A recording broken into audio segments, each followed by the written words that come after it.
عليكم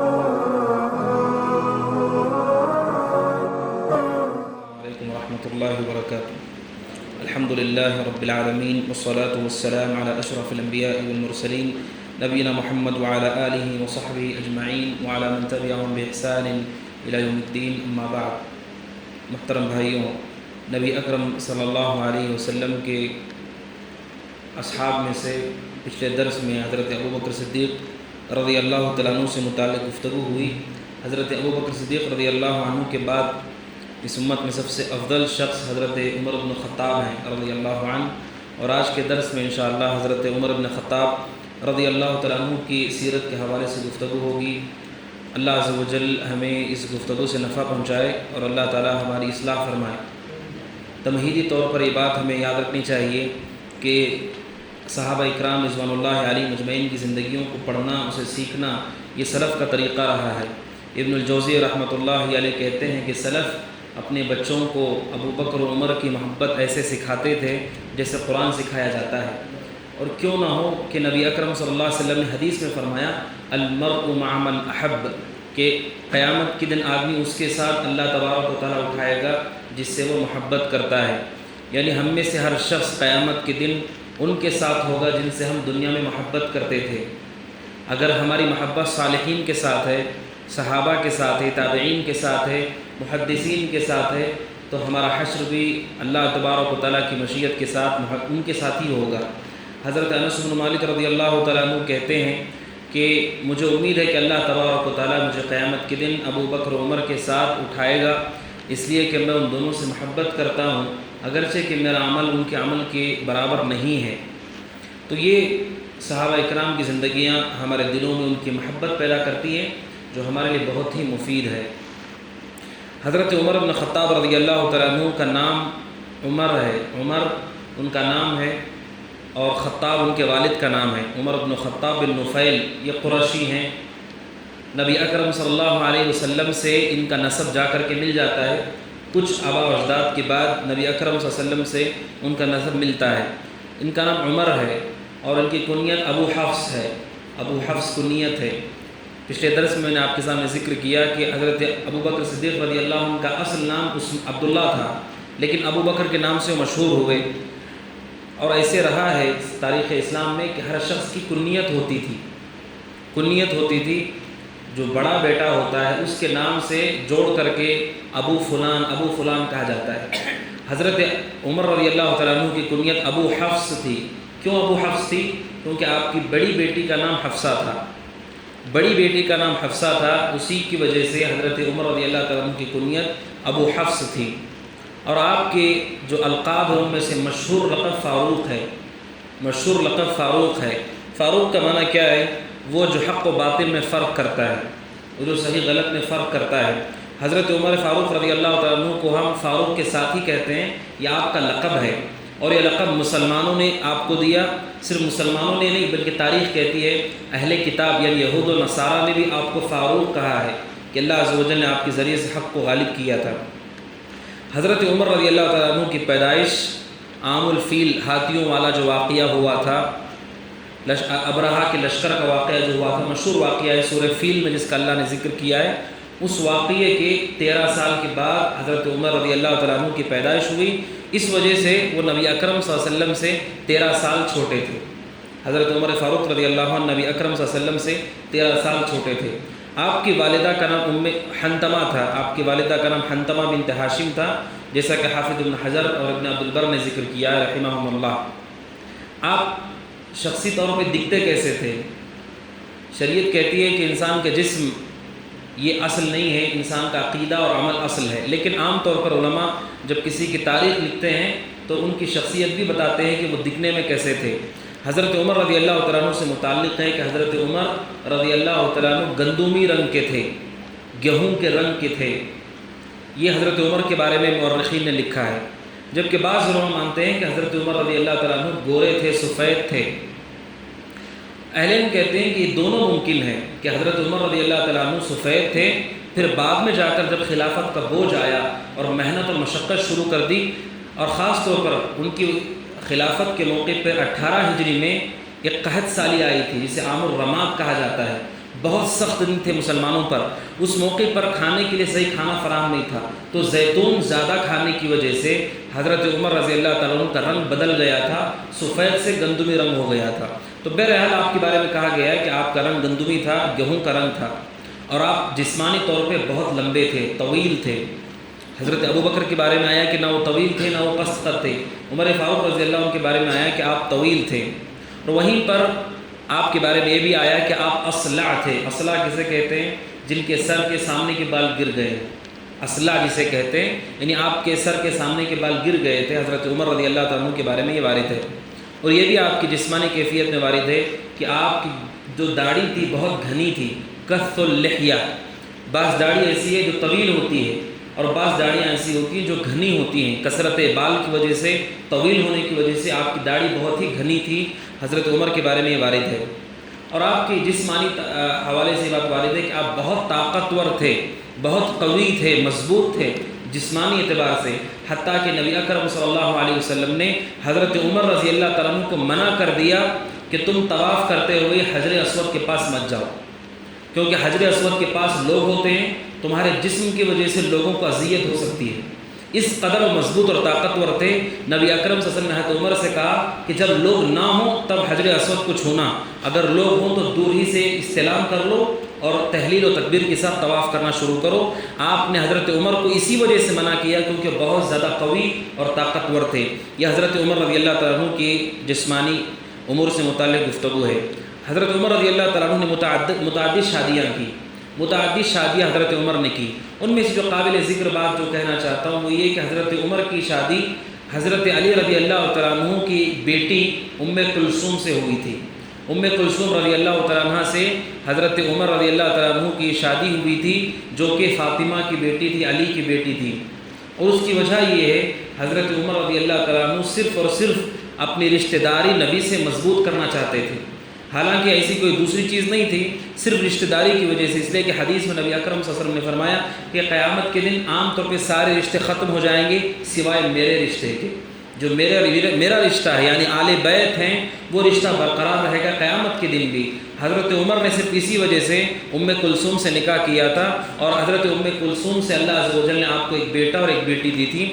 حضرت عمر رضی اللہ تعالیٰ عنہ کے بہت سارے بیٹے ہیں اور متعدد بیٹے ہیں، بیٹے اور بیٹیاں، اللہ نے کثرت سے آپ کو اولاد دی تھی۔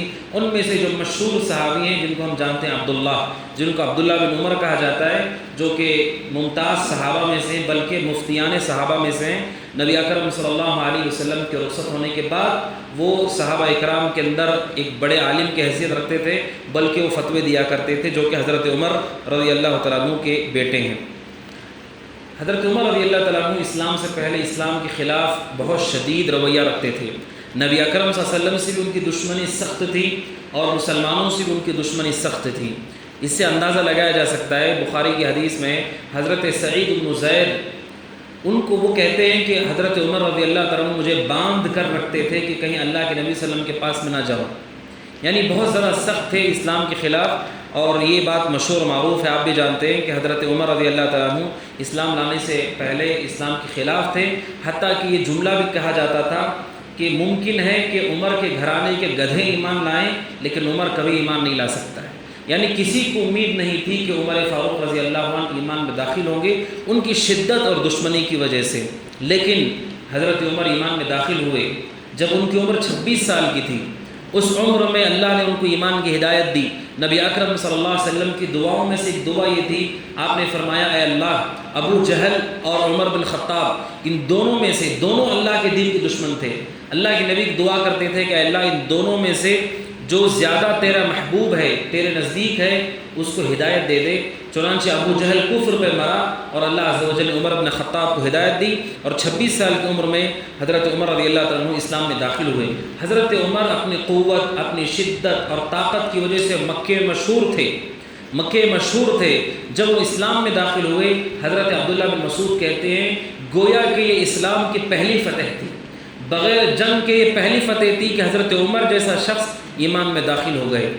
کیوں؟ حضرت عمر کی ایمان میں آنے سے پہلے وہ کب ایمان میں آئے؟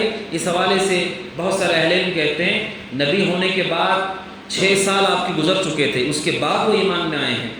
اس وقت تک مومنین کعبہ کے پاس جا کر نماز نہیں پڑھ پاتے تھے، مشرکین کے ڈر کی وجہ سے، ظلم کی وجہ سے۔ لیکن حضرت عمر رضی اللہ عنہ جب ایمان میں داخل ہوئے تو سب کو ہمت اور حوصلہ ملا۔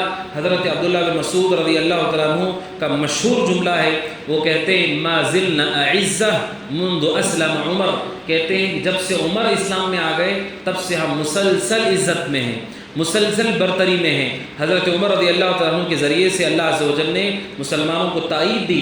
عمر کے اسلام لانے کے بعد صحابہ کعبے کے پاس نماز بھی پڑھتے تھے اور اکٹھے ہو کر کے دین کی پر گفتگو بھی کرتے تھے۔ حضرت عمر کے ایمان لانے سے پہلے یہ صحابہ اکرام کے لیے چیز ممکن نہیں تھی مشرکین کے ظلم کی وجہ سے۔ نبی اکرم صلی اللہ علیہ وسلم کے صحابی حضرت عمر رضی اللہ تعالیٰ عنہ نبی اکرم صلی اللہ علیہ وسلم سے لازم رہے، جڑے رہے، بلکہ ابو بکر صدیق رضی اللہ عنہ کے بعد جنہوں نے سب سے زیادہ نبی کی صحبت اٹھائی ہے وہ حضرت عمر ہیں۔ ایمان لانے کے بعد سے مسلسل حضرت عمر نبی اکرم صلی اللہ علیہ وسلم کی صحبت میں رہے، حتیٰ کہ حضرت عمر کے بارے میں آتا جب وہ وفات کے قریب ہو گئے، ان پہ جب حملہ ہوا جس کا ذکر آگے آئے گا، جب وہ وفات کے قریب ہو گئے لوگ ان سے ملنے کے لیے آنا شروع ہو گئے۔ حضرت عبداللہ بن عباس کہتے ہیں کہ میں نے اپنے پیچھے علی کو دیکھا رضی اللہ تعالیٰ عنہ، وہ غمزدہ تھے اور عمر کے لیے دعا کر رہے تھے اور کہہ رہے تھے، میں نبی سے بہت بار یہ جملہ سنتا تھا کہ میں اور ابو بکر فلاں جگہ گئے تھے، میں اور ابو بکر فلاں جگہ سے آ رہے تھے۔ اللہ کے نبی صلی اللہ علیہ وسلم سے بار بار سنتا تھا کہ میں اور ابو بکر گئے تھے، میں اور عمر گئے تھے، یعنی اللہ کے نبی صلی اللہ علیہ وسلم کی صحبت۔ حضرت علی رضی اللہ عنہ کہتے ہیں کہ آپ کے ساتھ ان کو اتنا نصیب ہوا کہ آپ کا سفر، آپ کا حضر وہ آپ کے ساتھ ہی رہا کرتے تھے۔ حضرت عمر رضی اللہ تعالیٰ عنہ کے بارے میں یہ بات انہوں نے بیان کی ہے۔ حضرت عمر رضی اللہ تعالیٰ عنہ کے جو اوصاف ہیں وہ اوصاف معروف ہے، ان میں سے سب سے اہم وصف ان کی قوت، ان کی مضبوطی اور دین کے لیے ان کی غیرت ہے۔ مزاج دو قسم کے ہوتے ہیں، ایک مزاج وہ ہوتا ہے جس میں آدمی نرم دل ہوتا ہے، نرم مزاج ہوتا ہے، ایک مزاج ہوتا ہے جو سخت ہوتا ہے۔ شریعت کہتی ہے سخت مزاجی غلط نہیں ہے، کسی آدمی کا قوی ہونا، مضبوط ہونا، طاقتور ہونا یہ غلط نہیں ہے، جب تک وہ گناہ کی طرف نہ جائے اس وقت تک غلط نہیں ہے۔ حضرت عمر رضی اللہ تعالیٰ عنہ بہت ہی قوی اور شدید تھے، اور خاص طور پر دین کے حوالے سے حضرت عمر رضی اللہ تعالیٰ عنہ انتہائی شدید تھے۔ حضرت عمر رضی اللہ تعالیٰ عنہ کا درجہ اللہ کے نبی صلی اللہ علیہ وسلم کے پاس کتنا تھا اس اندازہ لگایا جا سکتا ہے کہ نبی اکرم صلی اللہ علیہ وسلم سے حضرت عمرو بن عاص رضی اللہ عنہ نے سوال کیا، اے اللہ کے نبی سب سے محبوب آپ کے نزدیک کون ہے، سب سے پسندیدہ آپ کے نزدیک کون ہے؟ آپ نے کہا عائشہ۔ آپ سے پوچھا گیا اللہ کے نبی مردوں میں کون ہے؟ آپ نے فرمایا ابوہا، اس کے والد میرے سب سے محبوب ہیں، یعنی ابو بکر رضی اللہ عنہ۔ پھر آپ سے پوچھا گیا ان کے بعد کون ہے؟ تو آپ نے فرمایا عمر، یعنی ابو بکر کے بعد نبی اکرم صلی اللہ علیہ وسلم کے سب سے زیادہ قریبی اور سب سے محبوب حضرت عمر رضی اللہ تعالیٰ عنہ تھے۔ نبی اکرم صلی اللہ علیہ وسلم کے ساتھ وہ ہر جنگ میں شریک رہے، ہر غزوے میں شریک رہے۔ غزوہ احد کا ذکر پچھلے درس میں آیا تھا، جب غزوہ احد میں مسلمانوں کو آخری پہر شکست ہو گئی اور مسلمان اور ان میں 70 صحابہ شہید کر دیے گئے۔ نبی اکرم صلی اللہ علیہ وسلم اور آپ کے ساتھی ایک طرف تھے، ابو سفیان نے آواز لگائی کیا تم میں محمد زندہ ہیں؟ 3 مرتبہ ابو سفیان نے پوچھا جو کہ کمانڈر تھے کافروں کے، آپ نے جواب دینے سے منع کر دیا۔ پھر انہوں نے پوچھا ابن ابو قحافہ یعنی ابو بکر زندہ ہیں؟ آپ نے جواب دینے سے منع کر دیا۔ پھر ابو سفیان نے پوچھا عمر زندہ ہیں؟ نبی اکرم صلی اللہ علیہ وسلم نے جواب دینے سے منع کر دیا۔ تو ابو سفیان خوش ہو گئے اور کہا کہ یہ سب کے سب مار دیے گئے، بہت خوش ہو گئے۔ حضرت عمر سے برداشت نہیں ہوا، حضرت عمر نے آواز لگا کر کہا کہ نہیں اے اللہ کے دشمن، ہم سب زندہ ہیں، ہم سب زندہ ہیں۔ اسی حدیث کے حوالے سے ذکر کیا گیا تھا آپ کے سامنے کہ ابو سفیان نے ان 3 لوگوں کا ہی کیوں نام لیا، ایک اللہ کے نبی کا، ایک ابو بکر کا اور ایک عمر کا، ان 3 لوگوں کا کیوں نام لیا جبکہ صحابہ کی بڑی تعداد موجود تھی؟ اہل علم کہتے، ابن قیم کہتے اس لیے کہ دین کی بنیاد یہی لوگ ہیں، دین کے لیے بنیاد یہی لوگ ہیں، دین کی نشر و اشاعت، دین کی تبلیغ، دین کی مضبوطی کے لیے یہ 3 شخصیتیں ہیں، ایک اللہ کے نبی صلی اللہ علیہ وسلم کی اور ایک ابو بکر رضی اللہ تعالیٰ عنہ کی اور عمر رضی اللہ عنہ کی۔ یہ بات مشرکین بھی جانتے تھے، اس وجہ سے انہوں نے تسلی کر لی کہ یہ 3 لوگ اگر مارے گئے، یہ 3 لوگ اگر قتل ہو گئے تو پھر ہمارے لیے اسلام سے کوئی مشکل نہیں ہے، یہ دین خود بخود ختم ہو جائے گا۔ تو ابو سفیان نے جو یہ سوال کیا کیا عمر زندہ ہے، کیا ابو بکر زندہ ہیں، یہ بتاتا ہے کہ مشرکین کو بھی اس بات کا علم تھا کہ نبی اکرم صلی اللہ علیہ وسلم کے صحابی عمر اور ابو بکر یہ نبی کے 2 وزیر ہیں، یہ نبی صلی اللہ علیہ وسلم کے لیے 2 قوتیں ہیں، 2 مضبوطیاں ہیں جو آپ کے ساتھ ہیں۔ نبی اکرم صلی اللہ علیہ وسلم کے ساتھ ہر غزوے میں شریک رہے۔ ہجرت کی جب بات آتی ہے، حضرت عمر رضی اللہ تعالیٰ جب ہجرت کر کے مدینہ آ گئے، نبی اکرم صلی اللہ علیہ وسلم نے مدینہ آنے والے صحابہ جو مہاجر تھے اور جو انصار مدینہ میں رہتے تھے ان کے درمیان اپنے بھائی چارہ کر دیا، کہا یہ فلاں فلاں کا بھائی ہے، تو وہ ان کے لیے ذمہ دار کی حیثیت رکھتا تھا، بھائی کی حیثیت رکھتا تھا۔ حضرت عمر رضی اللہ تعالیٰ عنہ جب ہجرت کر کے آئے تو آپ نے ان کا بھائی عتبان بن مالک کو بنایا۔ عتبان بن مالک ایک انصاری صحابی ہیں، آپ نے فرمایا کہ عمر اور عتبان تم دونوں آپس میں بھائی بھائی ہو۔ حضرت عمر رضی اللہ تعالیٰ عنہ کے حوالے سے بخاری میں ہے کہ وہ صرف نبی کی صحبت نہیں بلکہ نبی سے علم حاصل کرنے کے بھی انتہائی حریص تھے۔ وہ کہتے ہیں کہ میں نے اپنے ایک دوست اور ایک پڑوسی سے بات چیت کر لی اور ہم نے یہ طے کر لیا، چونکہ تجارت بھی کرنی ہے، کمانا بھی ہے اور علم بھی حاصل کرنا ہے، اب پوری طرح علم حاصل کرنے کے لیے وقف ہو جانا۔ حضرت عمر رضی اللہ عنہ نے ترکیب نکالی، انہوں نے ایک صحابی ہیں ان سے گفتگو کرتے ہوئے کہا کہ ایک دن تم نبی کے درس میں بیٹھو، میں تجارت پہ جاؤں گا، اور جب میں واپس آؤں تو جو کچھ نبی نے کہا وہ تم سب مجھے بتا دینا، اور ایک دن میں نبی اکرم صلی اللہ علیہ وسلم کے درس میں رہوں گا، تم تجارت میں چلے جانا، اور پھر جب تم واپس لوٹو گے میں تمہیں ساری چیزیں بتاؤں گا۔ اس طرح سے بخاری کی حدیث ہے، حضرت عمر رضی اللہ تعالیٰ عنہ نے آپس میں یہ طے کر لیا کہ ایک دن وہ تجارت کریں گے، ایک دن نبی صلی اللہ علیہ وسلم کے درس میں رہیں گے۔ اس طرح سے حضرت عمر رضی اللہ تعالیٰ عنہ نے نبی اکرم صلی اللہ علیہ وسلم سے دین کا وافر مقدار میں علم حاصل کیا۔ حضرت عمر رضی اللہ تعالیٰ عنہ نبی اکرم صلی اللہ علیہ وسلم کے ساتھ جنگوں میں شریک رہے۔ جنگ خندق کے اندر، خندق کے واقعے میں بات پیش آئی کہ مشرکین نے جو خندق گڑھا کھودا گیا تھا کہ مشرکین مدینہ میں داخل نہ ہو سکے، ایک مرتبہ ایسا ہوا کہ مشرکین نے پورے خندق کو ہر طرف سے گھیر لیا، ہر طرف سے گھیر لیا، اور مسلمانوں کو فرصت نہیں ہو سکی یہاں تک کہ نماز عصر چھوٹ گئی۔ نماز عصر چھوٹ گئی اور سورج غروب ہو گیا، نبی اکرم صلی اللہ علیہ وسلم کی نماز بھی چھوٹ گئی۔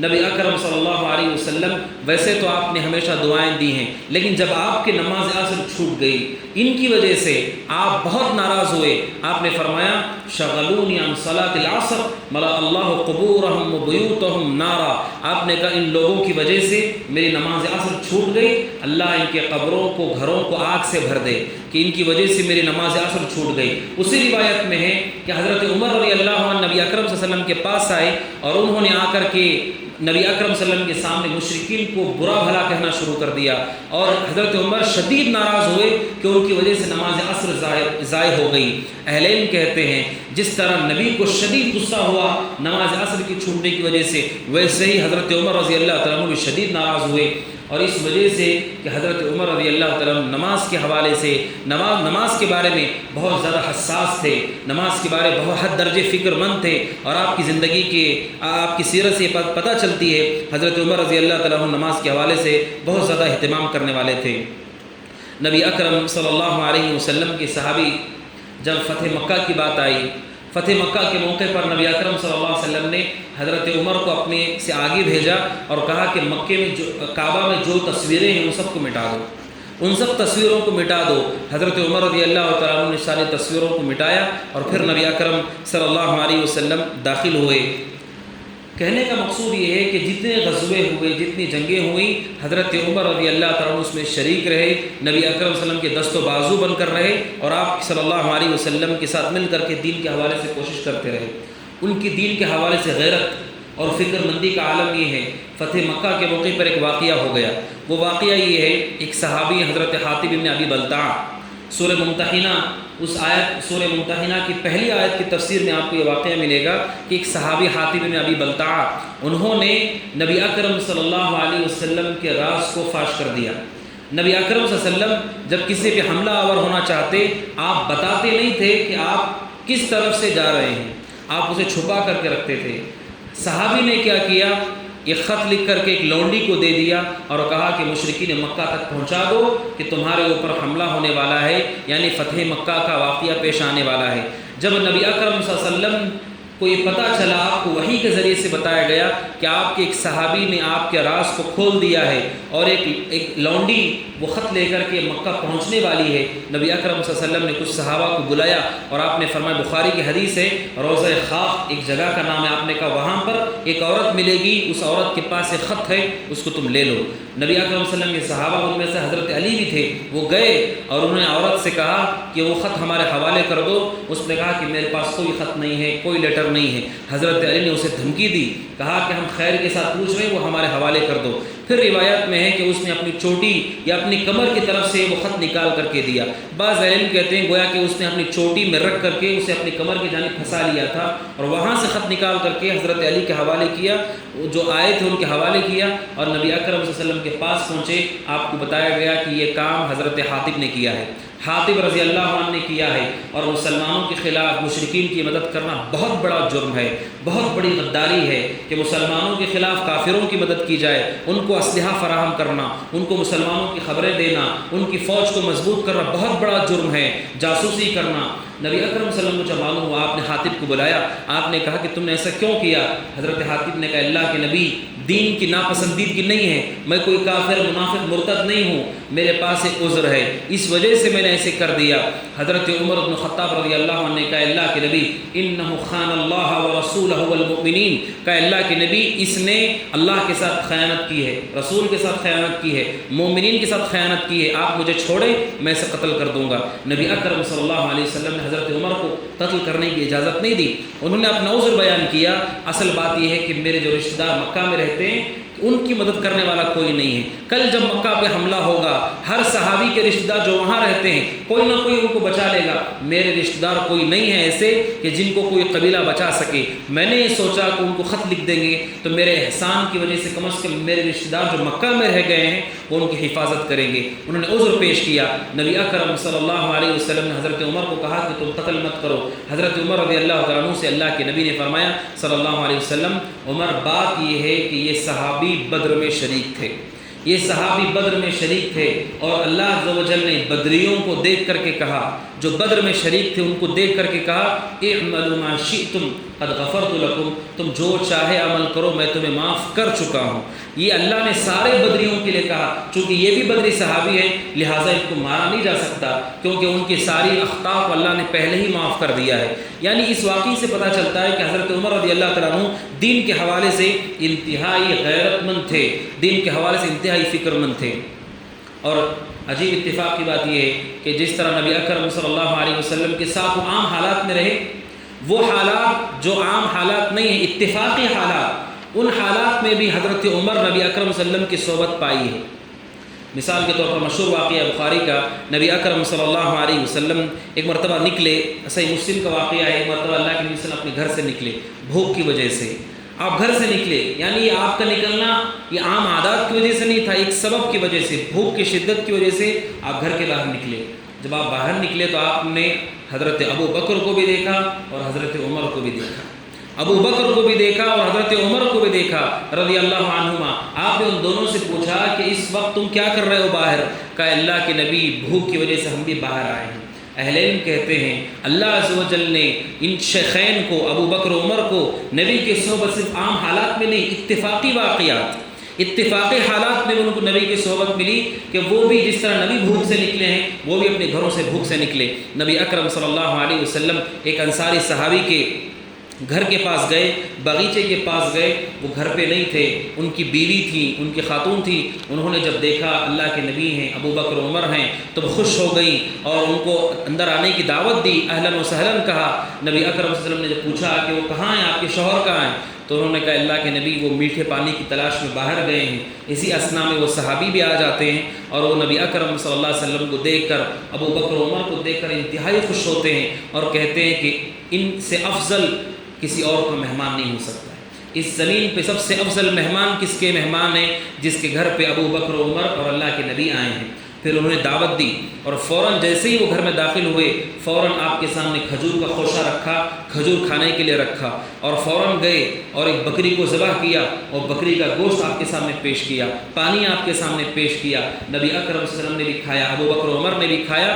اس موقع پر نبی اکرم صلی اللہ علیہ وسلم نے حضرت ابو بکر و عمر کو دیکھ کر کے کہا والذی نفسی بیدہ لتسألن عن ھذا، آپ نے فرمایا اس ذات کی قسم جس کے ہاتھ میں میری جان ہے، کل قیامت کے دن تمہیں ان نعمتوں کے بارے میں بھی اللہ پوچھے گا۔ جو میٹھا پانی تم نے پیا ہے، جو گوشت تم نے کھایا ہے، جو کھجوریں تمہیں ملی ہیں، یہ سب نعمتیں ہیں، یہ معمولی نعمت نہیں ہے، اللہ تعالیٰ اس کے بارے میں تمہیں قیامت کے دن پوچھے گا۔ تو یہ حدیث نبی اکرم صلی اللہ علیہ وسلم کی بتاتی ہے کہ حضرت عمر رضی اللہ تعالیٰ عنہ نبی اکرم صلی اللہ علیہ وسلم کے ساتھ ہوا کرتے تھے، اور حضرت عمر کی ایک بڑی صفت تھی دور اندیشی۔ دور اندیشی کا کیا معنی ہے؟ جو فتنہ آنے والا ہے، جو فتنہ ابھی آیا نہیں ہے، اسے پہلے ہی پہچان جاتے تھے، پہلے ہی بھانپ لیتے تھے اور آگاہ ہو جاتے تھے، اور یہ صفت بہت کم لوگوں میں ہوتی ہے۔ اسی وجہ سے اہل علم کہتے ہیں کہ فتنہ جب آ کر کے جانے لگتا ہے تب جاہلوں کو پتہ چلتا ہے، تب عام لوگوں کو پتہ چلتا ہے کہ یہ بھی کوئی فتنہ تھا، لیکن جن کے پاس علم ہوتا ہے وہ فتنے کو آتے ہوئے پہچان جاتے ہیں کہ یہ فتنہ ہے۔ حضرت عمر رضی اللہ تعالیٰ بہت دور اندیش صحابی تھے۔ ابو ہریرہ کہتے ہیں رضی اللہ عنہ نبی اکرم صلی اللہ علیہ وسلم ہمارے ساتھ بیٹھے ہوئے تھے، اچانک آپ اٹھ کر کے چلے گئے، اچانک آپ اٹھ کر کے چلے گئے۔ صحابہ کہتے ہیں ہم پریشان ہو گئے، ابو ہریرہ کہتے ہیں میں پریشان ہو گیا اور مجھے ڈر لگا، اور آپ نے تاخیر بھی کر دی، بہت تاخیر ہو گئی، مجھے ڈر لگا کہیں کسی دشمن نے آپ پہ حملہ نہ کر دیا ہو۔ ابو ہریرہ کہتے ہیں میں تلاش کرتے کرتے میں نے پایا کہ نبی اکرم صلی اللہ علیہ وسلم ایک باغ کے اندر تشریف فرمائیں، وہ اس میں داخل ہوتے ہیں اور نبی اکرم صلی اللہ علیہ وسلم انہیں دیکھ کر پوچھتے ہیں کیا بات ہے؟ کہتے ہیں اللہ کے نبی آپ اچانک ہمارے درمیان سے چلے گئے، میں بہت پریشان حال ہوا، اس وجہ سے میں آپ کے پاس آ گیا۔ آپ نے انہیں اپنی 2 جوتیاں دیں، آپ نے 2 جوتیاں حضرت ابو ہریرہ کو دیں، اور آپ نے فرمایا ابو ہریرہ اس دیوار کے پیچھے اس باغ کی دیواریں تھیں، اس باغ کی دیواریں تھیں۔ ابو ہریرہ کہتے ہیں مجھے داخل ہونے کا راستہ ہی نہیں ملا، بس ایک نہر اندر کھیت کے جا رہی، باغ کے جا رہی تھی، اسی سے میں داخل ہو گیا، جس طرح سے جانور سمٹ کر کے اندر داخل ہوتے ہیں میں ویسے سمٹ کے اندر داخل ہوا۔ اللہ کے نبی نے ابو ہریرہ سے کہا یہ 2 جوتیاں ہیں لے لو اور جاؤ، اس دیوار کے پیچھے کسی سے بھی ملاقات ہو اس سے کہو جو لا الہ الا اللہ یقین کے ساتھ کہے گا، مستیقنا بها قلبہ، جو یقین کے ساتھ لا الہ الا اللہ کہے گا اللہ اسے جنت میں داخل کر دے گا، جاؤ خوشخبری دے دو۔ 2 جوتیاں کیوں دی؟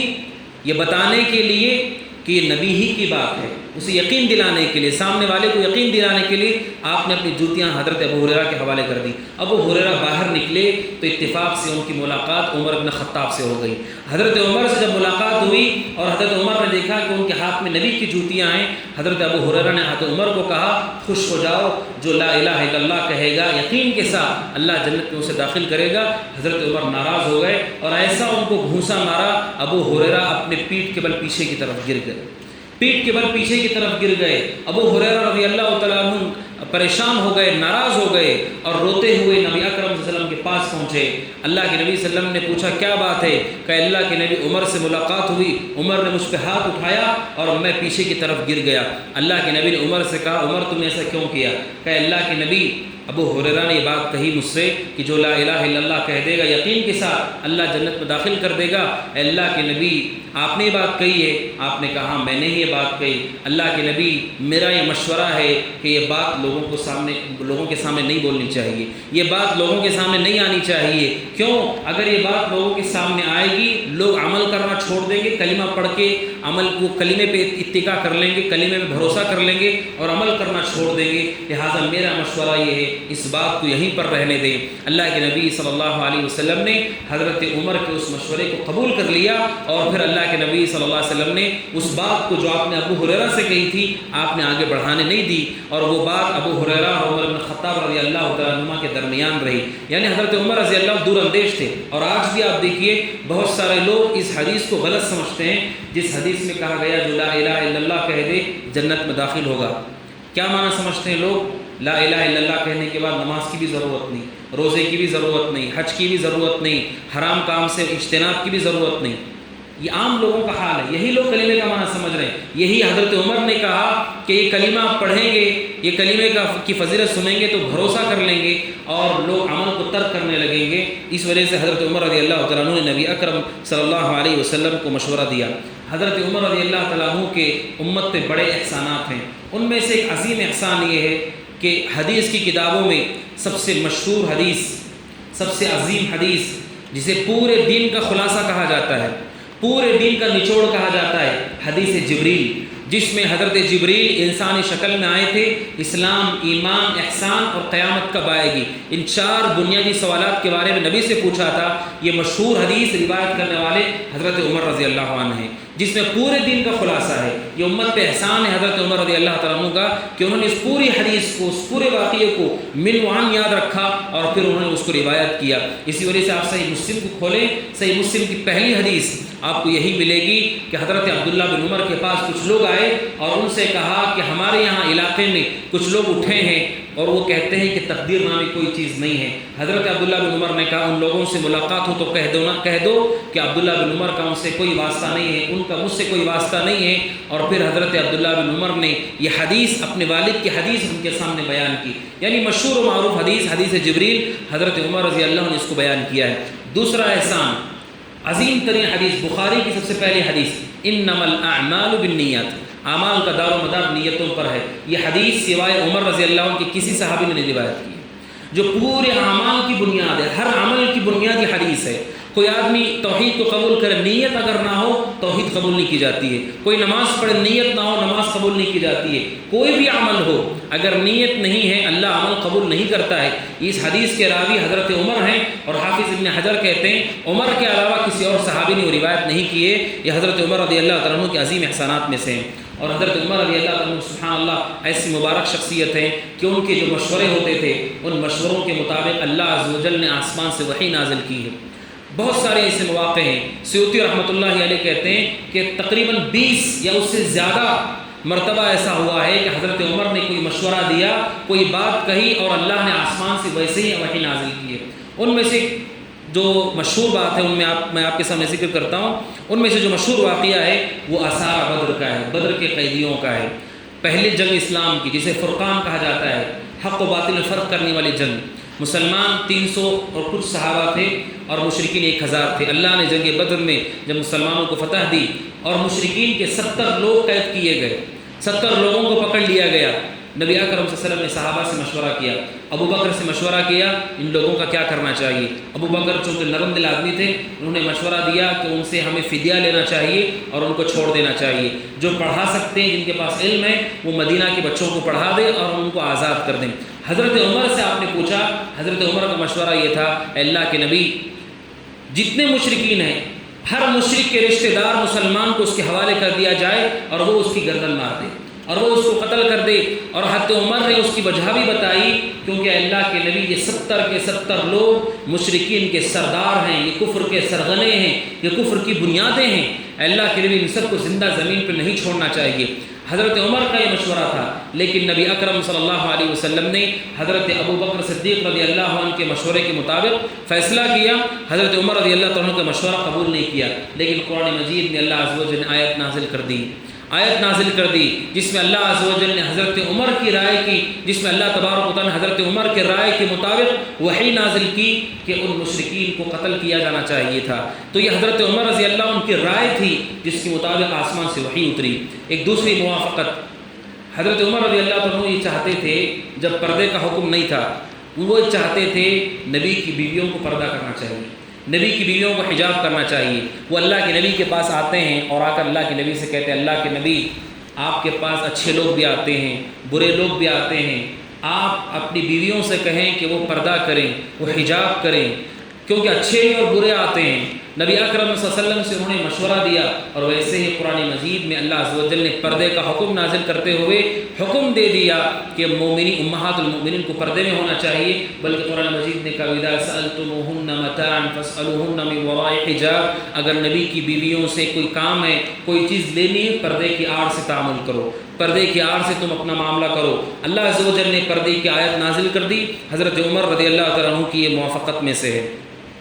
حضرت عمر رضی اللہ تعالیٰ عنہ کی جو موافقت ہوئی ان میں سے ایک بڑی موافقت اس وقت تھی جب مدینہ کا منافق رئیس المنافقین، منافقین کا سردار عبداللہ بن ابی بن سلول وفات پا گیا، مر گیا، منافقین کا سردار تھا وہ۔ جب اللہ کے نبی صلی اللہ علیہ وسلم کو اطلاع ہوئی کہ وہ مر گیا ہے اور اس کی موت بہت بڑی راحت تھی مسلمانوں کے لیے، اس لیے کہ اس کا وجود فتنہ تھا، شر تھا اور لوگوں کے اندر مشکلیں پیدا کرنا تھا۔ جب وہ مر گیا، عبداللہ بن ابی بن سلول کے ایک بیٹے تھے، ان کا نام بھی عبداللہ تھا، وہ بہت اچھے صحابی تھے، بہت زاہد صحابی تھے۔ وہ اللہ کے نبی کے پاس آتے اور آ کر کہتے ہیں اللہ کے نبی میرے باپ کی وفات ہو گئی ہے، آپ اپنی قمیص میرے باپ کو دے دیں اور آپ ان کی نماز جنازہ بھی پڑھائیں۔ نبی اکرم صلی اللہ علیہ وسلم نے اس صحابی کے کہنے پر اپنی قمیص بھی عبداللہ بن ابی بن سلول کو دے دی اور نماز جنازہ کے لیے بھی آپ تیار ہو گئے۔ جب آپ نماز جنازہ پڑھانے کے لیے آ رہے تھے، حضرت عمر آپ کے پیچھے ہو گئے اور کہنے لگے اللہ کے نبی آپ کس کی نماز پڑھانے جا رہے ہیں؟ اس نے تو ایسا اور ایسا کیا ہے، اس نے ایسا اور ایسا کیا ہے، حتیٰ کہ حضرت عمر کہتے ہیں کہ میں نے نبی اکرم صلی اللہ علیہ وسلم کا کپڑا بھی پکڑ لیا کہ اللہ کے نبی آپ کس کی نماز پڑھا رہے ہیں؟ اللہ کے نبی نے فرمایا کہ مجھ سے دور ہٹ جاؤ۔ آپ نے فرمایا مجھ سے دور ہٹو اور کہا عمر اللہ نے مجھے اجازت دی ہے، اللہ نے کہا تم 70 مرتبہ ان کے لیے مغفرت کرو یا پھر تم ان کے لیے مغفرت طلب کرو، اللہ انہیں معاف نہیں کرے گا، اللہ نے مجھے اختیار دیا ہے، میں اس کے لیے نماز پڑھاؤں گا۔ اور پھر نبی اکرم صلی اللہ علیہ وسلم نے عبداللہ بن ابی بن سلول کی نماز جنازہ پڑھا دی، منافق کی نماز جنازہ پڑھا دی۔ جب آپ نے نماز پڑھا دی، قرآن مجید میں اللہ نے آیت نازل کر دی وَلَا تُصَلِّ عَلَىٰ أَحَدٍ مِّنْهُمْ مَاتَ أَبَدًا وَلَا تَقُمْ عَلَىٰ قَبْرِهِ، کہا کہ جو لوگ مرتے ہیں منافقین، ان کی نماز جنازہ آپ کو نہیں پڑھانی چاہیے اور جو منافقین مرتے ہیں ان کی قبروں پہ نہیں کھڑا ہونا چاہیے، اس لیے کہ جب مومن مرتا ہے سنت یہ ہے کہ قبر کے پاس کھڑے ہونا چاہیے، اس کے لیے دعا کرنا چاہیے۔ قرآن نے کہا منافق جب مرے نہ نماز جنازہ پڑھنا چاہیے نہ اس کی قبر پہ کھڑا ہونا چاہیے۔ یعنی حضرت عمر کے مشورے کے مطابق جو اللہ کے نبی سے کہہ رہے تھے، اللہ نے اسی کے مطابق آیتیں نازل کی، حتیٰ کہ حضرت عمر کہتے ہیں اس دن میں نے نبی کا کپڑا بھی پکڑ لیا تھا۔ اس جرت مجھے حیرت ہوتی ہے کہ کیسے میرے اندر اتنی ہمت آئی کہ میں نے نبی اکرم صلی اللہ علیہ وسلم کو اس کام سے روکنے کی کوشش کی۔ حضرت عمر رضی اللہ تعالیٰ عنہ کی سیرت کے حوالے سے یہ بات بھی ہے کہ حضرت عمر رضی اللہ تعالیٰ عنہ ان شخصیتوں میں سے ہیں جن کو اللہ عز و جل نے انتہا درجے کا عمل دیا تھا، دین کی سمجھ دی تھی، دین کے فقہ دی تھی، بلکہ حدیث میں نبی اکرم صلی اللہ علیہ وسلم نے فرمایا فتنوں کے دور میں میری سنت کو اور خلفاء راشدین کی سنت کو لازم پکڑو۔ کیوں ہے؟ کیونکہ خلفاء راشدین دین کو اچھی طرح جاننے والے لوگ ہیں، علم والے لوگ ہیں، زہد والے لوگ ہیں۔ خلفاء راشدین میں دوسرا نمبر حضرت عمر کا ہے، بلکہ ایک روایت میں نبی اکرم صلی اللہ علیہ وسلم نے فرمایا لا ادری ما قدر بقاء فیکم، آپ نے فرمایا مجھے نہیں معلوم کہ میری کتنے دن زمین پہ باقی ہیں۔ آپ نے فرمایا فاقتدوا بالذین بعدی، آپ نے فرمایا میرے جانے کے بعد ان دو لوگوں کی اقتدا کرو۔ واشار الی ابی بکر و عمر، اور آپ نے ابو بکر عمر کی طرف اشارہ کر کے کہا میرے جانے کے بعد ان دونوں کی اقتدا کرنا، اس لیے کہ ان کو اللہ عز و جل علم اور فقہ دی تھی۔ بلکہ ایک حدیث میں نبی اکرم صلی اللہ علیہ وسلم نے یہاں تک فرمایا کہ اگر لوگ یطیع القوم ابا بکر و عمر، کہ اگر قوم کے لوگ ابو بکر عمر کی پیچھے چلیں، ان کے طریقے کو اختیار کریں، وہ کامیاب ہو جائیں گے، وہ درستگی پر آ جائیں گے۔ اس میں حضرت عمر رضی اللہ تعالیٰ عنہ کی علم اور فقہ کی اہمیت سمجھ میں آتی ہے۔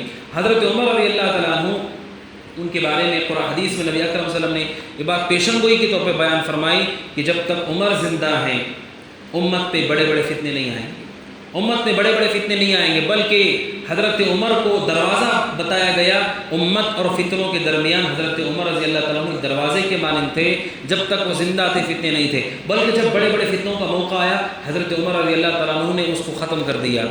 خلافت کی بات آپ دیکھیے، جب نبی اکرم صلی اللہ علیہ وسلم کا انتقال ہو گیا، یہ مسئلہ صحابہ میں اٹھا کہ آپ کے بعد کون خلیفہ ہو، آپ کے بعد کون خلیفہ ہو، اور انصار اور مہاجرین کے درمیان اس مسئلے پہ گفتگو ہوئی۔ اس مسئلے کو نتیجے تک پہنچانے والے حضرت عمر ہیں۔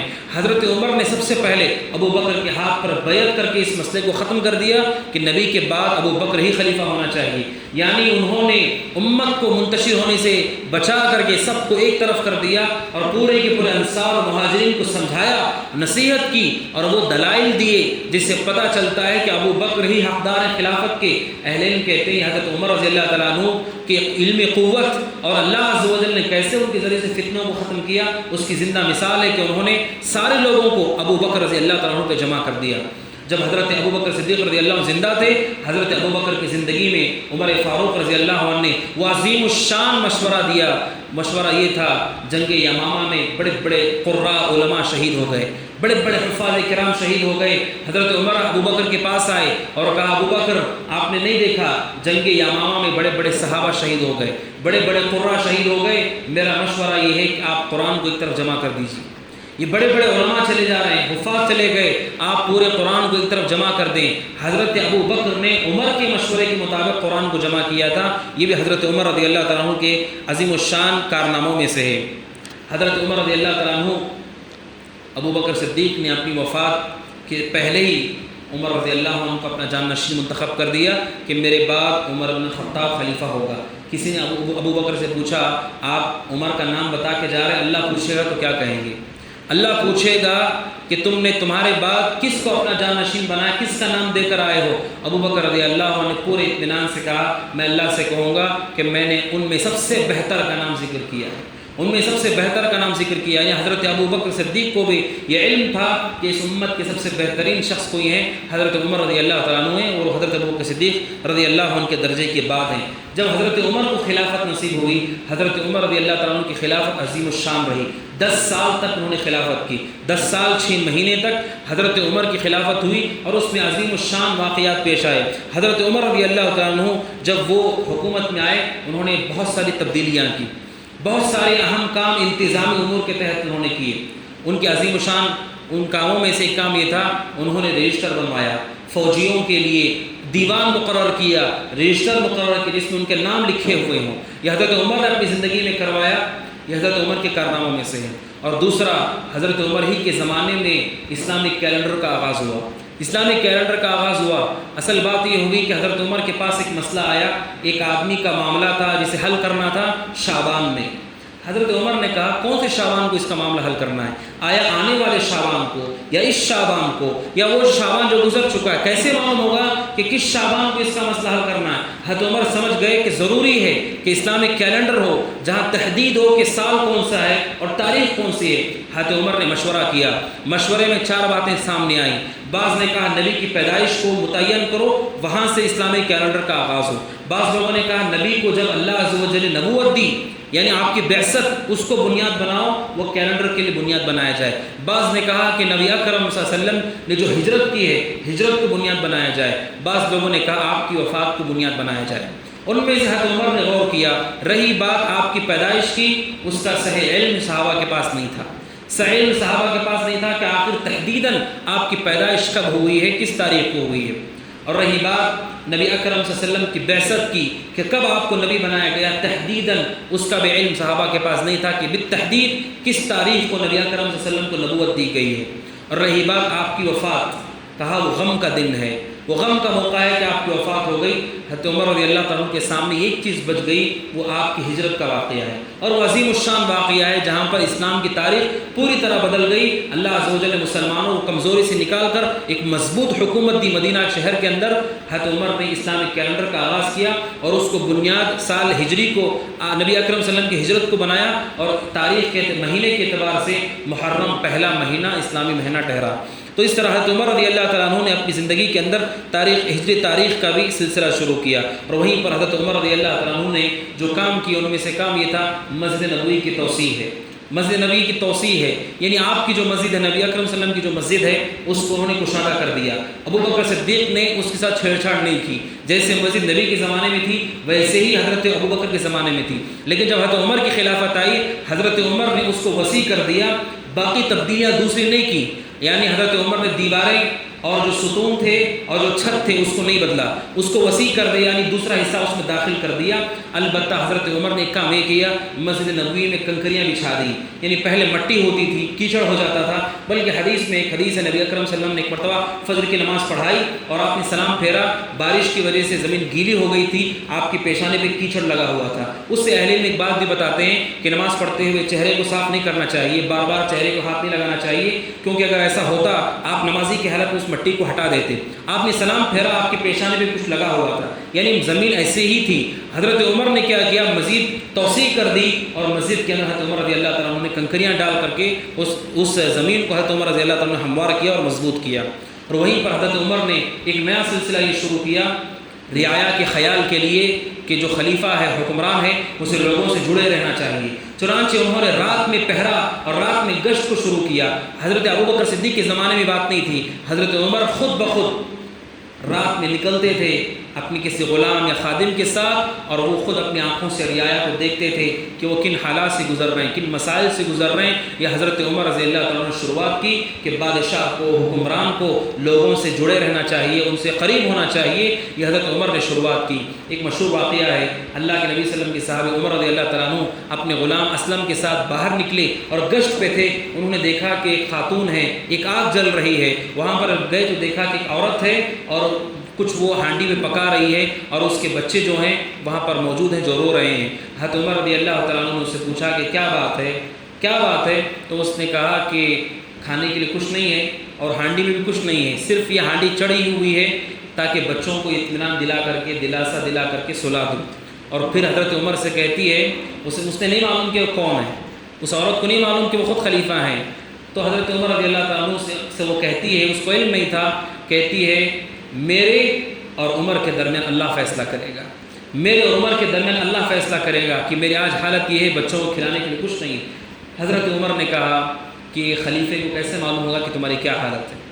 حضرت عمر نے نہیں بتایا کہ میں خلیفہ ہوں، کہا کہ انہیں کیسے معلوم ہے کہ تمہاری یہ حالت ہے؟ اس عورت نے کہا جب انہیں معلوم نہیں ہمارے بارے میں، انہیں خلیفہ ہونے کا کوئی حق نہیں ہے۔ جب انہیں ہمارے بارے میں نہیں معلوم کہ حالات سے گزر رہے ہیں، انہیں خلیفہ ہونے کا حق نہیں ہے۔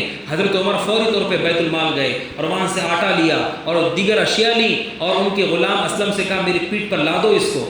اس نے کہا امیر المؤمنین میں اس کو اٹھا لیتا ہوں۔ حضرت عمر نے کہا اگر تم مجھے ضمانت دو کہ کل قیامت کے میرے گناہ اٹھا سکتے ہو تو آج یہ بوجھ بھی اٹھا لو، آج یہ بوجھ بھی اٹھاؤ۔ حضرت عمر نے کہا میری پیٹھ پر رکھو، اور وہ خلیفہ ہوتے ہوئے، امیر المؤمنین ہوتے ہوئے اس سامان کو پیٹھ پر اٹھاتے ہیں، اس خاتون کے پاس جاتے ہیں، حتیٰ کہ دیتے نہیں ہیں بلکہ پکانے میں اس کے شریک ہوتے ہیں۔ راوی کہتے ہیں حضرت عمر رضی اللہ عنہ چولہا پھونک رہے تھے اور ان کی گھنی داڑھی کے اندر دھواں جا رہا تھا۔ اس طرح حضرت عمر رضی اللہ عنہ شریک رہے، اور یہاں تک کہ وہ کھا پی کر کے فارغ ہو گئے، اور پھر وہ خاتون ان سے کہتی ہے کہ مجھے لگتا ہے عمر سے زیادہ تم حقدار ہو خلافت کی، تمہارے اتنے اچھے اخلاق ہیں، خلیفہ عمر کو نہیں ہونا چاہیے، خلیفہ تم کو ہونا چاہیے۔ یعنی اس خاتون کو نہیں پتا کہ حضرت عمر رضی اللہ عنہ نے، تو سبحان اللہ حضرت عمر کی اخلاق تھے کہ انہوں نے رعایا کے حوالے سے بڑی فکر مندی کی، بلکہ تاریخ میں یہ روایت ہے حضرت عمر کہتے ہیں مجھے ڈر لگتا ہے کوئی جانور اگر اسے راستے میں ٹھوکر لگتی ہے، مجھے ڈر لگتا ہے کہیں اللہ قیامت کے دن نہ پوچھے کہ عمر تم نے راستے کیوں صحیح نہیں بنائے، کہ تمہارے راستے صحیح نہیں بنانے کی وجہ سے ایک جانور کو تکلیف ہوئی۔ یعنی وہ اس کا بھی احساس کرتے تھے کہ اللہ عز و جل کہیں اس حوالے سے میری پکڑ نہ کرے۔ حضرت عمر رضی اللہ تعالیٰ عنہ نے جو اہم کام انجام دی ان میں سے یہ بھی تھا مقام ابراہیم، حضرت ابراہیم کے پیروں کے نشان جو سب لوگ جانتے ہیں، مقام ابراہیم وہ پہلے کعبہ سے متصل تھا، کعبہ سے جڑا ہوا تھا۔ حضرت عمر رضی اللہ تعالیٰ عنہ نے اسے پیچھے کر دیا، جیسا کہ آج ہم دیکھ رہے ہیں کہ آپ کعبہ اور مقام ابراہیم کے درمیان لوگ طواف کرتے ہیں، لیکن پہلے وہ کعبہ سے جڑا ہوا تھا۔ حضرت عمر رضی اللہ تعالیٰ نے مصلحت کی خاطر اس کو پیچھے کر دیا تھا۔ حضرت عمر رضی اللہ تعالیٰ کی کارناموں میں سے ایک کارنامہ مشہور ہے، وہ تراویح کی نماز ہے، رمضان کی تراویح کی نماز ہے۔ نبی اکرم صلی اللہ علیہ وسلم نے سے 3 دن تک باجماعت تراویح کی نماز پڑھائی تھی، پھر آپ نے نہیں پڑھائی، اور آپ نے کہا مجھے ڈر لگتا ہے کہیں فرض نہ ہو جائے، فرض ہو گئی تو لوگوں کو مشکل ہوگی۔ ابو بکر صدیق کے زمانے میں لوگ اکیلے نماز پڑھ لیتے تھے، کچھ لوگ یہاں پر کچھ لوگ وہاں پر ایسے نماز پڑھتے تھے۔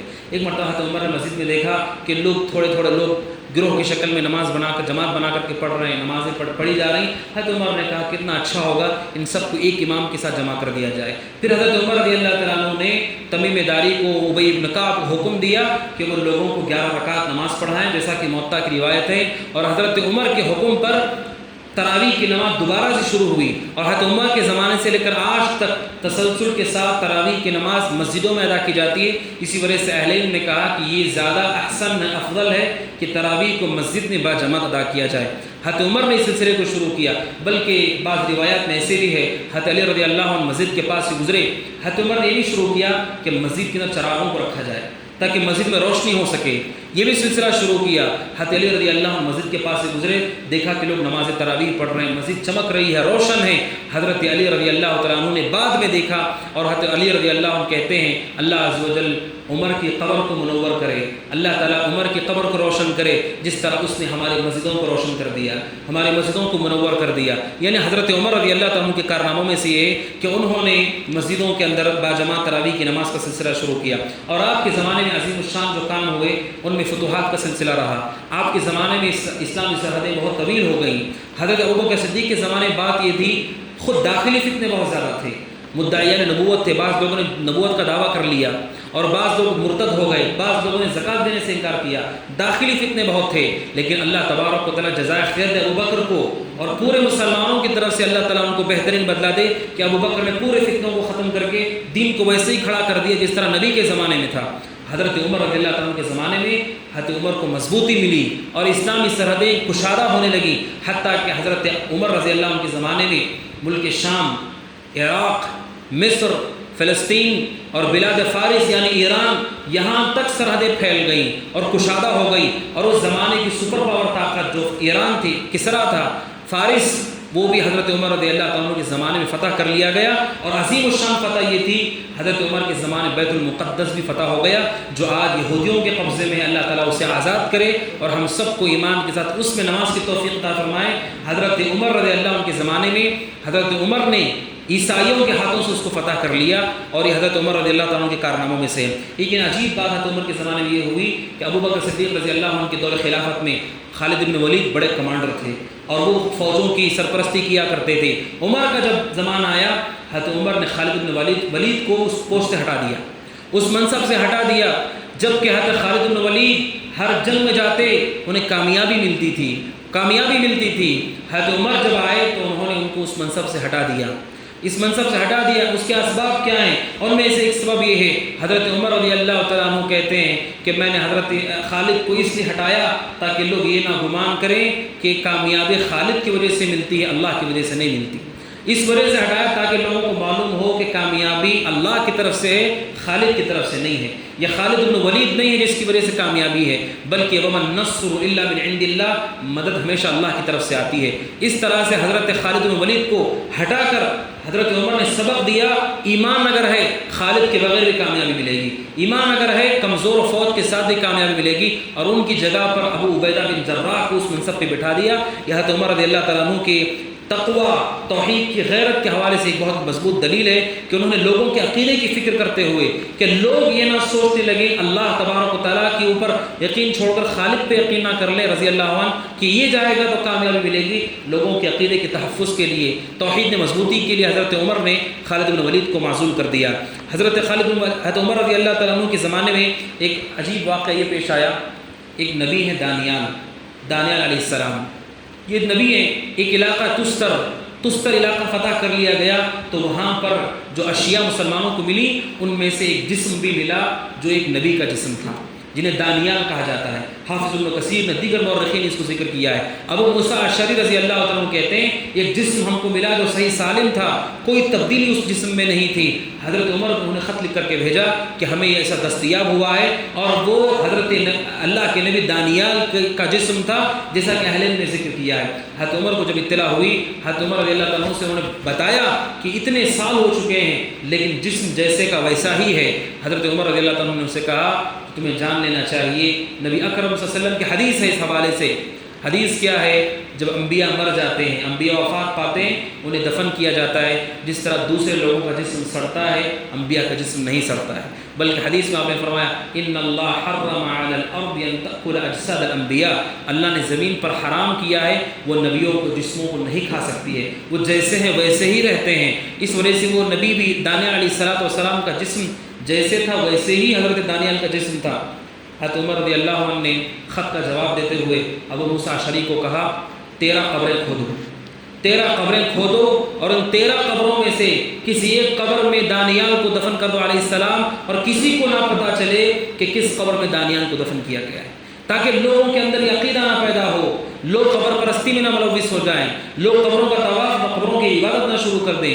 اس وجہ سے آپ جانتے ہیں اہل علم کہتے ہیں سارے انبیاء میں صرف ہمارے نبی ہیں جن کی قبر کہاں ہے لوگوں کو معلوم ہے، اللہ کے نبی کے علاوہ تقریباً سارے انبیاء کی قبریں کہاں ہیں حقیقتاً صحیح تحقیق کے مطابق ثابت نہیں کہ ان کی قبریں کہاں ہیں، چاہے وہ حضرت موسیٰ ہوں، چاہے وہ حضرت الیاس ہوں، کوئی بھی نبی ہوں، ابن تیمیہ رحمۃ اللہ نے اس بات کو ذکر کیا ہے کہ کسی بھی صحیح سند سے ثابت نہیں ہو پایا ہے کہ کسی نبی کی قبر فلاں جگہ پر ہے۔ آج ہم دیکھتے ہیں یوٹیوب میں کہ فلاں نبی کی قبر ہے، فلاں نبی کی قبر ہے، مسجدیں بنا چکے ہیں، آستانے بنا چکے ہیں، یہ سب جھوٹ اور فریب ہے۔ کسی بھی نبی کی قبر کو اللہ تبارک و تعالیٰ نے ظاہر نہیں کیا کہ وہ کہاں ہے سوائے اللہ کے نبی کی قبر کے۔ اور دوسرا کہا جاتا ہے حضرت ابراہیم کی قبر۔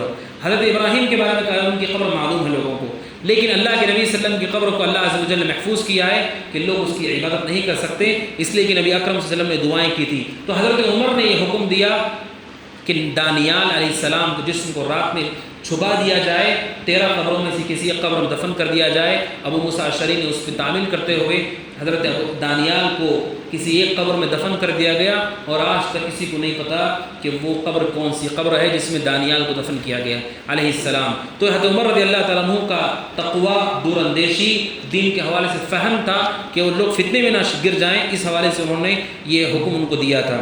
حضرت عمر بن خطاب رضی اللہ تعالیٰ عنہ کی حکومت 10 سال 6 مہینے تک رہی۔ آخری حج انہوں نے کیا سن 23 ہجری میں۔ اور اس حج میں انہوں نے امہات المؤمنین، امت کی جو مائیں ہیں، نبی کی جو بیویاں ہیں، ان سب کے لیے حج کی سہولیت کی، ان سب کو حج کروایا۔ اور انہوں نے حضرت عمر رضی اللہ تعالیٰ حج کے موقع پہ اللہ سے دعا کی کہ اللہ اب میں کمزور ہو چکا ہوں اور میری رعایت پھیل چکی ہے۔ اور پھر اللہ عز و جل سے دعا کرتے ہیں، اللہ تو مجھے شہادت نصیب فرما، تو مجھے تیرے راستے میں شہادت نصیب فرما اور تیرے نبی کے شہر میں شہادت نصیب فرما۔ حضرت عمر کی دعا تھی، اور اہل علم کہتے ہیں نبی اکرم صلی اللہ علیہ وسلم نے حدیث میں فرمایا اللہ سے دعا کرتے ہوئے آدمی کو ہچکچانا نہیں چاہیے، جو آپ چاہتے ہیں اللہ سے مانگے، اس لیے کہ اللہ کے لیے کوئی چیز ناممکن نہیں ہے۔ حضرت عمر کی دعا دیکھیے، وہ خلیفہ ہیں، خلیفہ کے ساتھ پوری فوج ہوتی ہے، ان کے لیے خود شہادت ایک بڑی بات ہے۔ وہ کہتے ہیں اللہ مجھے شہادت دے، اور کہاں شہادت دے؟ مدینہ کے اندر شہادت دے۔ مدینہ کے اندر تو جنگ ہی نہیں ہوتی ہے، مدینہ تو حرم ہے، وہاں پہ جنگ نہیں ہوتی، مگر حضرت عمر نے دعا کی اے اللہ مجھے شہادت چاہیے مگر مدینہ میں شہادت چاہیے۔ تو سبحان اللہ، جو اللہ سے یقین کے ساتھ مانگتا ہے اللہ عز و جل اس کی وہ چیز کو پوری کرتا ہے۔ حضرت عمر رضی اللہ تعالیٰ عنہ کے پاس ایک شخص آیا، ابو لولو فیروز مجوسی شخص تھا۔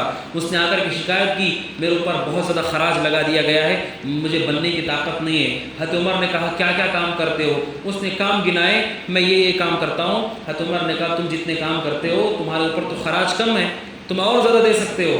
تو وہ حضرت عمر پہ ناراض ہو گیا اور جاتے ہوئے اس نے دھمکی دی کہ میں تمہارے لیے انتظام کرتا ہوں، اور اس قسم کے کچھ الفاظ برے تھے وہ کہہ کر کے وہ گیا۔ اور پھر اس نے ایک موقع کی تلاش میں 23 ہجری کے اندر حضرت عمر بن خطاب رضی اللہ عنہ نماز فجر کے لیے آئے مصلی پر، اور آپ کا طریقہ یہ تھا آپ پہلے صفوں کو درست کرتے مصلی پہ آئے، نماز فجر میں کھڑے ہوئے اور تلاوت شروع کر دی۔ ابو لولو فیروز نے اس تاریکی میں حضرت عمر پہ حملہ کر دیا، اور اس نے 2 دھاری خنجر سے، جس خنجر کے 2 منہ ہیں، اس خنجر سے حضرت عمر پہ حملہ کر دیا، اور 3 مرتبہ اس نے حضرت عمر کو جو چاقو خنجر تھا وہ گھوم دیا، اور ایک جو نشان تھا، ضرب تھا، وہ حضرت عمر کے ناف کے نیچے لگ گیا۔ وہ بہت شدید تھا، اور صحابہ کو پتہ نہیں چلا۔ حضرت عمر رضی اللہ تعالیٰ نیچے گر گئے، انہوں نے اپنے پیچھے ایک صحابی کو پکڑ کر کے آگے کر دیا۔ یہی طریقہ ہے، اگر امام نماز چھوڑ رہا ہے کسی وجہ سے، اس کے پیچھے جو شخص ہے اسے ہاتھ پکڑ کر کے آگے کر دے، یا پھر وہ کہہ دے کہ آگے ہو جائے۔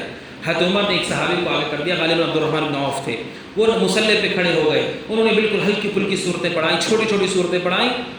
جب حضرت عمر پہ حملہ ہو گیا، ان کی قرات بند ہو گئی، لوگ پیچھے سبحان اللہ کہنے لگے، لوگوں کو نہیں معلوم کہ کیا ہوا ہے، لوگ دیکھ رہے ہیں امام سے غلطی ہو گئی، قرات نہیں پڑھ رہے ہیں، تو پیچھے سبحان اللہ کی آواز آ رہی ہے، لیکن حضرت عمر رضی اللہ عنہ پہ حملہ ہو گیا تھا۔ ان کی جگہ پر دوسرے صحابی نے نماز پڑھائی، ہلکی پھلکی نماز پڑھائی، حضرت عمر رضی اللہ تعالیٰ عنہ بے ہوش ہو گئے اور ان کو اٹھا کر گھر لے کر کے گئے۔ حضرت عبداللہ بن عمر کہتے ہیں کہ ایک جو ضرب ناف کے نیچے لگا تھا بہت شدید تھا۔ حضرت عمر رضی اللہ تعالیٰ عنہ جب بیدار ہوئے، ہوش میں آئے، تو انہوں نے پہلا سوال کیا کیا میری نماز پوری ہو گئی، کیا میں نے فجر کی نماز پڑھ لی ہے؟ اس سے آپ اندازہ کر سکتے ہیں حضرت عمر کی زندگی میں نماز کی کتنی اہمیت تھی۔ حضرت عمر کہتے ہیں کیا میری نماز ہو گئی؟ لوگوں نے کہا کہ نہیں، آپ نماز نہیں پڑھ سکے تھے، آپ پہ حملہ ہو گیا۔ حضرت عمر نے اسی حالت میں نماز فجر کو ادا کیا، اور کہتے ہیں حضرت عمر رضی اللہ عنہ کا جملہ ہے لا حظ فی الاسلام لمن ترک الصلاۃ، جو نماز چھوڑ دے اسلام میں اس کو کوئی حصہ نہیں ہے۔ حضرت عمر رضی اللہ تعالیٰ عبداللہ بن عمر کہتے ہیں میرے والد کو کچھ کھلاتے تھے تو ناف کے نیچے جو سوراخ ہو گیا تھا اس میں سے نکل جاتا تھا، اتنا سخت گہرا زخم ان کو لگ گیا تھا۔ حضرت عبداللہ بن عمر رضی اللہ تعالیٰ عنہ کہتے ہیں طبیب آیا، لوگ عیادت کے لیے آنا شروع ہو گئے۔ حضرت عبداللہ بن عمر ایک مرتبہ ایک نوجوان حضرت عمر رضی اللہ عنہ کے پاس آیا اور عیادت کرنے کے لیے جب وہ جانے لگا، حضرت عمر نے اسے بلایا اور بلا کر کے کہا ارفع ازارک فإنہ انقى لثوبک واتقى لربک۔ حضرت عمر رضی اللہ تعالیٰ عنہ نے اس شخص سے کہا، اس نوجوان سے کہا لباس کو ٹخنے کے اوپر رکھو، لباس کو ٹخنے کے اوپر رکھو، اس لیے کہ اس سے تمہارا لباس بھی صاف رہے گا اور تمہارا تقوی بھی درست رہے گا۔ یعنی بالکل وفات سے پہلے بھی وہی طریقہ، وہی جذبہ دین کے حوالے سے جو زندگی میں صحت کی حالت میں تھا، اس بستر پہ جا کر کے بھی دین کے حوالے سے نماز بھی پڑھ لی اور دعوت کا کام بھی کر رہے ہیں، اسی حالت میں کہ نوجوان کو نصیحت کر رہے ہیں لباس ٹخنے کے اوپر ہونا چاہیے۔ اور پھر اس طرح سے حضرت عمر رضی اللہ تعالیٰ عنہ انتہائی کمزور ہو گئے اور انہوں نے حضرت عبداللہ بن عمر سے کہا میری خواہش یہ ہے کہ میں اپنے ساتھیوں کے ساتھ دفن ہونا چاہتا ہوں، یعنی حضرت عائشہ کے حجرے میں جاؤ، ام المؤمنین عائشہ سے پوچھ کر کے آؤ کیا وہ مجھے اجازت دیتی ہیں کہ میں وہاں پہ دفن ہو جاؤں۔ عبداللہ بن عمر کہتے ہیں میں عائشہ کے پاس گئی، وہ رو رہی تھی۔ حضرت عائشہ سے کہا میرے والد آپ سے اجازت طلب کر رہے ہیں کہ وہ آپ کے حجرے میں دفن ہونا چاہتے ہیں۔ عائشہ رضی اللہ عنہ نے کہا اصل تو یہ میرے لیے میں نے طے کیا تھا، لیکن میں ان کو ترجیح دیتی ہوں میرے اوپر۔ تو حضرت عبداللہ بن عمر آئے اور جب والد کے پاس پہنچے اور کہا کیا بات ہے، کیا خبر ہے؟ تو انہوں نے کہا امیر المؤمنین آپ جو چاہتے تھے وہی خبر ہے، یعنی عائشہ نے اجازت دے دی ہے۔ حضرت عمر رضی اللہ عنہ نے کہا مجھے سیدھے بٹھا دو، مجھے اٹھا کر کے بٹھا دو۔ حضرت عمر کو بٹھایا گیا۔ پھر انہوں نے کہا عبداللہ بن عمر سے ہو سکتا ہے میری حیا کی وجہ سے، میرے منصب کی وجہ سے انہوں نے ہاں کہہ دیو، جب میں مر جاؤں میری روح قبض ہو جائے، نہلا دھلا کر کے کفن میں باندھنے کے بعد دفن سے پہلے عائشہ کے گھر کے پاس جاؤ اور جا کر کے پوچھو عمر اندر آنا چاہتے ہیں کیا تم اجازت دیتے؟ یعنی آخری وفات ہونے کے بعد تدفین سے پہلے عائشہ سے پوچھو، کیونکہ ہو سکتا ہے میرے منصب کی وجہ سے، میرے پوسٹ کی وجہ سے وہ ایسا کہہ رہی ہوں۔ حضرت عمر رضی اللہ تعالیٰ عنہ کا تقوی اور ان کے فقہ اور دین کے حوالے سے کہ وہ نہیں چاہتے تھے کسی کی ملکیت اور کسی کی جگہ میں اپنا قبضہ ہو بغیر اس کی رضامندی کے، بغیر اس کی اجازت کے۔ حضرت عمر رضی اللہ تعالیٰ عنہ کا انتقال ہو گیا اور پھر عائشہ صدیقہ رضی اللہ تعالیٰ عنہ کی اجازت سے ان کو حضرت ابوبکر صدیق اور اللہ کے نبی صلی اللہ علیہ وسلم کے ساتھ حضرت عائشہ میں دفن کر دیا گیا۔ یہ 3 قبریں ہیں جو حضرت عائشہ صدیقہ رضی اللہ تعالیٰ عنہ کے گھر میں ہیں، اور یہی وہ خواب ہے جو حضرت عائشہ نے دیکھا تھا۔ وہ کہتی میں نے خواب میں دیکھا کہ 3 چاند میرے کمرے میں ٹوٹ کر کے نیچے گر گئے ہیں، 3 چاند میرے کمرے میں ٹوٹ کر کے گر گئے ہیں، اور یہی اس کی تعبیر تھی۔ اور ایک مرتبہ حدیث میں ہے نبی اکرم صلی اللہ علیہ وسلم کنویں کی منڈیر پر بیٹھے تھے، ابوبکر صدیق آئے آپ نے بٹھا لیا، عمر فاروق رضی اللہ عنہ آئے آپ نے بٹھا لیا، حضرت عثمان آئے تو جگہ نہیں تھی، حضرت عثمان آئے تو جگہ نہیں تھی، دوسری جگہ ان کو بیٹھنا پڑا۔ سعید بن مسیب رحمۃ اللہ علیہ جو ابو ہریرہ کے داماد ہیں، ان سے پوچھا گیا کیا مطلب ہے حدیث کا؟ آپ بیٹھ گئے، آپ کہتے ابوبکر بیٹھ گئے اور آپ کہتے عمر بیٹھ گئے، عثمان کو جگہ نہیں ملی۔ اب حضرت سعید بن مسیب کہتے ہیں ابو ہریرہ کے داماد کہتے ہیں میں اس حدیث کی شرح کرتا ہوں، گویا کہ اشارہ ہے کہ ان کی قبریں بھی میرے ساتھ ہی ہوں گی، ان کی قبریں بھی میرے ساتھ ہوں گی۔ جس طرح سے اللہ نے زندگی میں ان کو جمع کیا، اللہ عز و جل نے وفات کے بعد بھی قبروں میں بھی اللہ عز و جل ان کو نبی اکرم صلی اللہ علیہ وسلم کی صحبت دی، ابو بکر کو بھی اور عمر کو بھی۔ اور اس طرح سے حضرت عمر رضی اللہ تعالیٰ عنہ دنیا سے رخصت ہوئے، اور اس وقت ان کی عمر 63 سال کی تھی۔ جس عمر میں نبی کا انتقال ہوا، جس عمر میں ابو بکر کا انتقال ہوا، اسی عمر میں حضرت عمر بن خطاب رضی اللہ تعالیٰ عنہ کا انتقال ہوا، اور وہ عائشہ صدیقہ رضی اللہ عنہ کے حجرے میں دفن کر دیے گئے۔ اللہ عز و جل عمر بن خطاب رضی اللہ عنہ کو پوری امت اسلام کی طرف سے جزائے خیر عطا فرمائے، اور اللہ عز و جل ہم سب کا حشر اور ہم سب کا انجام اور ٹھکانہ ابو بکر عمر کے ساتھ کرے۔ رب العالمین ہماری دعا کو قبول فرمائے، آمین۔ صلی اللہ وسلم علی نبینا محمد وعلی آلہ وصحبہ اجمعین۔ السلام علیکم ورحمۃ اللہ وبرکاتہ۔